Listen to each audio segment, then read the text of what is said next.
Ассалаумағалейкум. Кезекті тақырыбымыз кернеудің түсуі.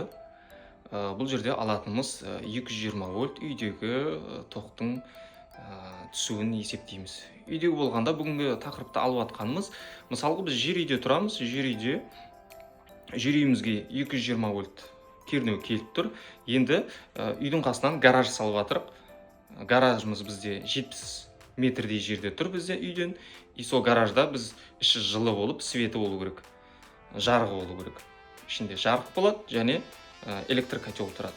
Соған тоқтартамыз, и соның сол жердегі кернеудің түсуін есептейміз. Так, міне есептеп қарайық. Так, бірінші біз тасайын деп жатқан кабеліміз медь. Мыс. Медь деп жаза берейін.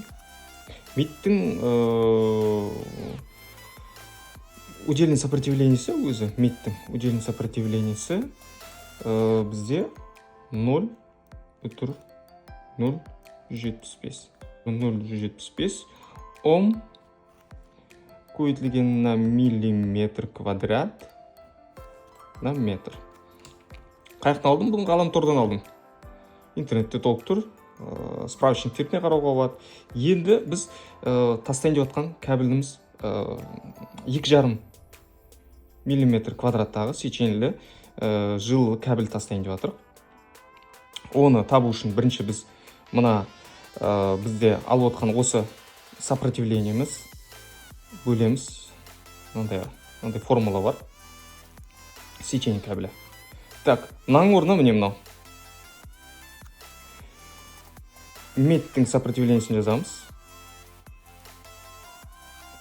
Бөлеміз. Бізде қандай? 2,5 миллиметр квадратта салайын деп отырық. Так, есептеп қарайық. Так, бізде 0,075 бөлеміз на 2,5. Бізде 0,007. Міне 0,007 Ом на метр. Бұл удельное сопротивление медьтің удельный сопротивлениесі мынандай. Оны 2,5 миллиметр квадратқа шығарып, 2,5 миллиметр квадратты проводтың удельный активный сопротивлениесін таптық міне. Енді екінші нәрсе біздер енді тоқ күшін істеп көреміз. Біз жаңа не дедік? Біз үйдің қасында, жер үйде қасына гараж салып жатырық. Сол гараж бізде 70 метрдей жерде тұр. Сол 70 метрдей жерде тұрған кезде ол гараждың ішінде бізде освещение болады, отопление болады. Сол отоплениеде котел қойылады, нагревательмен, ішінде тені бар. И оны циркуляция жасап тұратын бізде насос болады. Қазір бәрін қоямыз. Так, бізде гараж.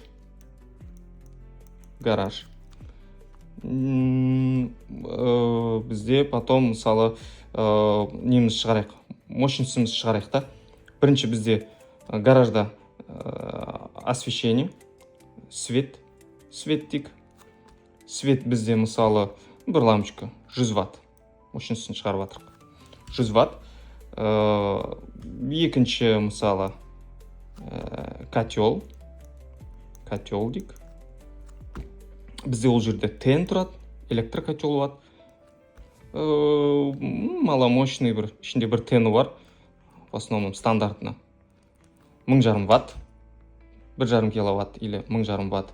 И осыны циркуляция жасап тұратын бізде трубамызда еще не тұру керек. Циркуляционный насос. Насос маломощный бір кішкентай котелға насос котел деп қойын. Оған бір 100 ваттық кішкентай циркуляционный насос болады. В общем, бізде неше? 1700 ватт шығып тұр. Гаражда напряжениеміз 200. Бізде гаражға келатқан напряжениеміз 220 вольт. У номинальныймыз. И енді бізде біз мощностьті таптық міне. Біздегі мощностіміз 1700 ватт, напряжениеміз 220 вольт. Енді осыны формулаға саламыз. Біздер токты табуымыз керек. Ток бөлінген пи на у напряжение. Қоямыз мына жерде. Нагрузканың орнына 1700 ватт. Астында бізде 220 вольт. 220 вольт. Тең болады, біз ток шығарып атырық, ток тауып атырық. Нагрузкаге, күш қуатымызға біздің кернеуімізді бөліп атырық. Не бөлейік? 1700 бөлеміз 220.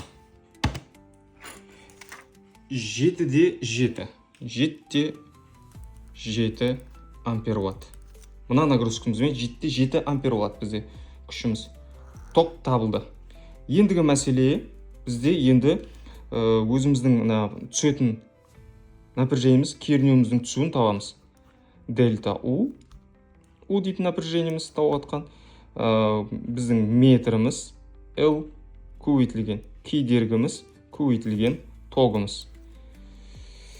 Гаражымыз 70 метр жерде тұр дедік үйден. Так, мынаған енді қоямыз мысал.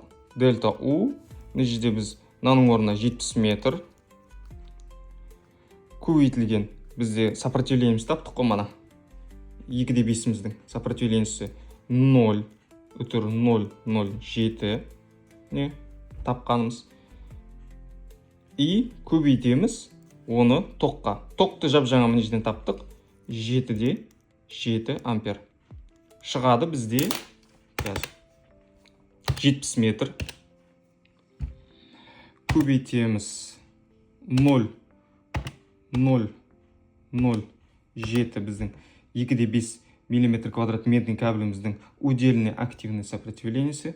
Көбейтеміз 7-де 7 тогымызға. 3-де 7 вольт.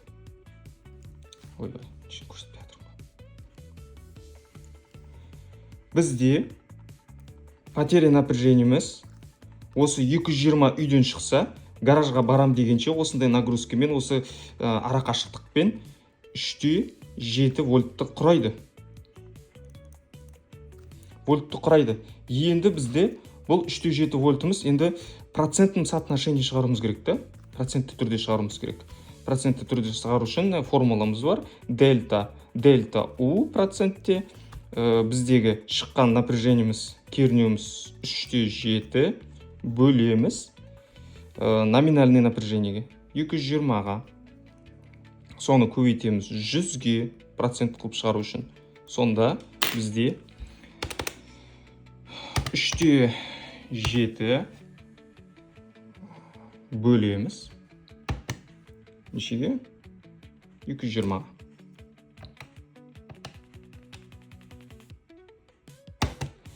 Шығады, и потом оны процент қылып шығару үшін 100-ге көбейтеміз. Так, көбейтеміз 100-ге. 1-де 6 процент. То есть напряжениеміздің түскені 1-де 6 процент.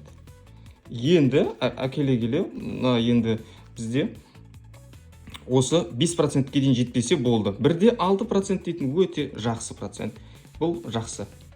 Бізде қазір потеря напряжениеміз 3-де 7 вольт, процентім соотношение 1-де 6. 5%-тен түспесе болды.